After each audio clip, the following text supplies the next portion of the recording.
Input changes output. Say it with me. Input changes output. Every step forward, every video, every movement is based on this concept. But before we dive further into that concept, I want to take you back to a moment in my journey of pursuing being part of a sports medicine team as a doctor of physical therapy and sports specialist. It's years ago, back to a moment that I'm honestly still a little embarrassed about, but incredibly grateful because it changed the trajectory of my career. I was working as a PT assistant in a clinic that I learned, and looking back, I valued insurance reimbursement more than patient outcome. Every person that came through with a particular diagnosis, they all got the same treatment. So if you came in with plantar fasciitis, you got ultrasound and you got the same program.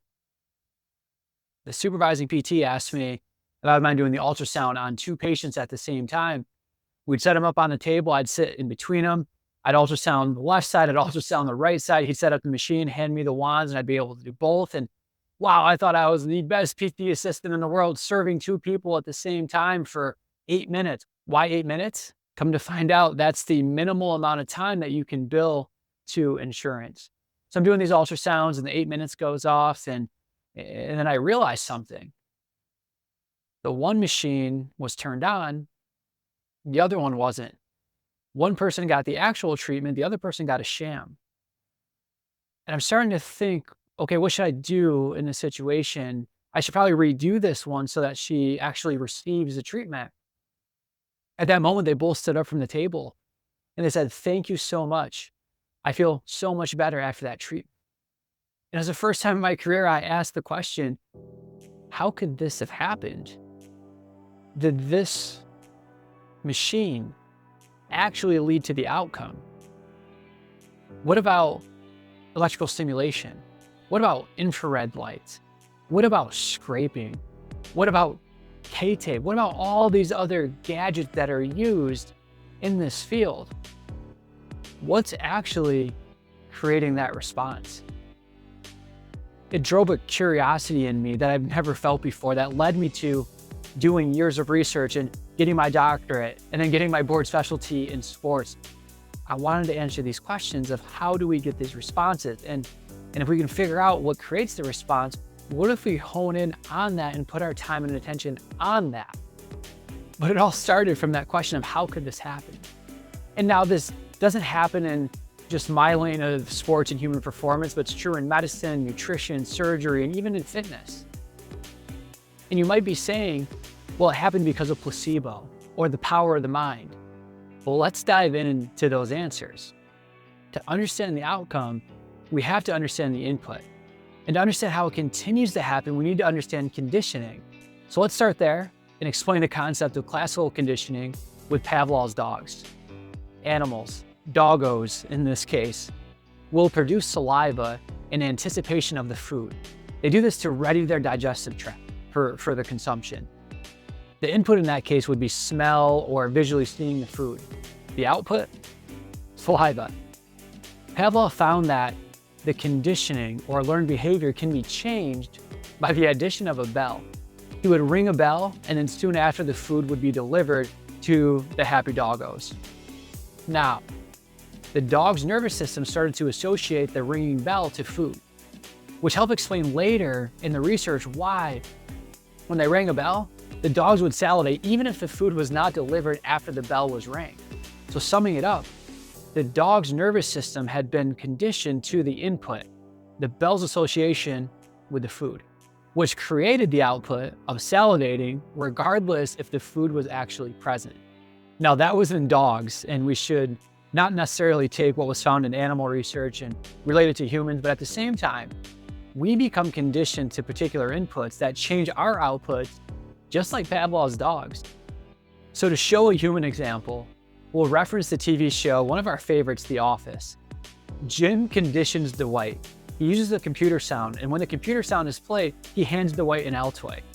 Well, sooner or later, Dwight associates that sound with getting an Altoid, and when Jim hits the computer to make the sound, Dwight reaches his hand out and then looks and he's like, "What am I doing? Why is my hand out?" Well, he's become conditioned to the bell thinking he's going to get the Altoid. And again, we shouldn't use a reality show to demonstrate this point. So let's take a look at some real life examples. If I play this sound, what would you yell? The answer would be charge. The input, the auditory sounds or the melody played on the organ, and then the previous learned experience of what that construct of those sounds means creates the output. What's the output? Let's do it again. Charge. All right, let's actually look at some science. Let's take the visual input of the color red.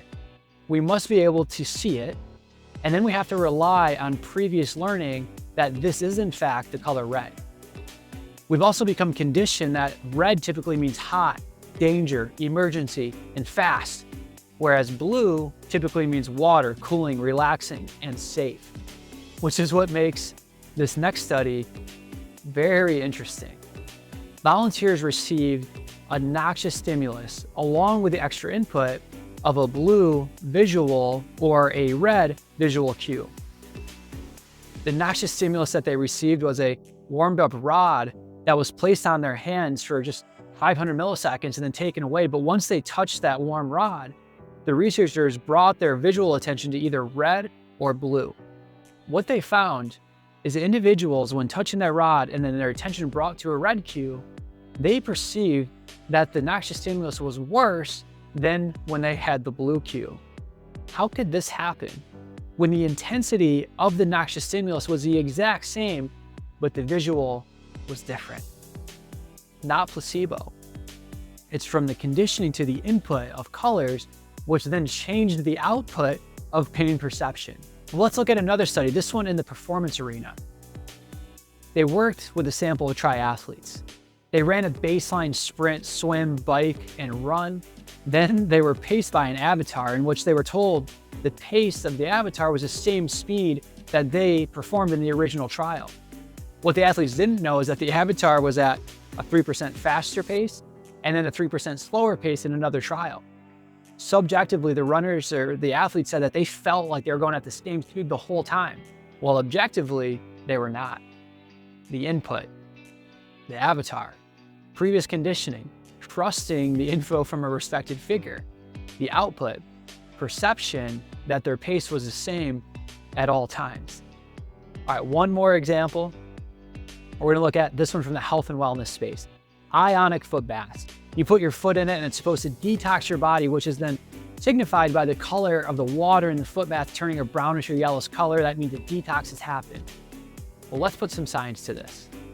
The input, the water turning the color brown or yellow, along with the education from the provider. The output, well, after a detox, I should have more energy. So my output is I have more energy once I'm detoxed. Previous learned relationship. Waste products leaving my body are brownish and yellowish colors.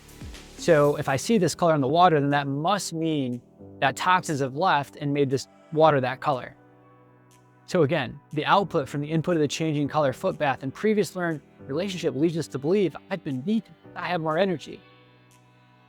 But the science, the water turns that color due to the process of electrolysis, which as a byproduct creates ferric oxide or rust. You could never put your foot in the water, run the ionic foot bath, and it will still turn that brownish or yellowish color without ever putting your feet in there. Yet, people believe that they're being detoxed, and because they're being detoxed, they believe that they have better energy. There's many other examples that we could cover, and they will be sprinkled in throughout the remaining week. But to answer all of the how could this have happened questions from earlier, we now have to introduce the 3-pound misunderstood heavyweight champion of the world, the brain.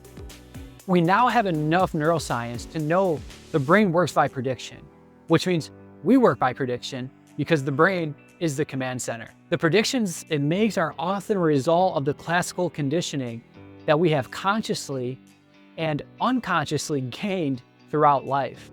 It's not just placebos or the power of thoughts, but how the inputs we've received throughout our lives have created a conditioning or learned output.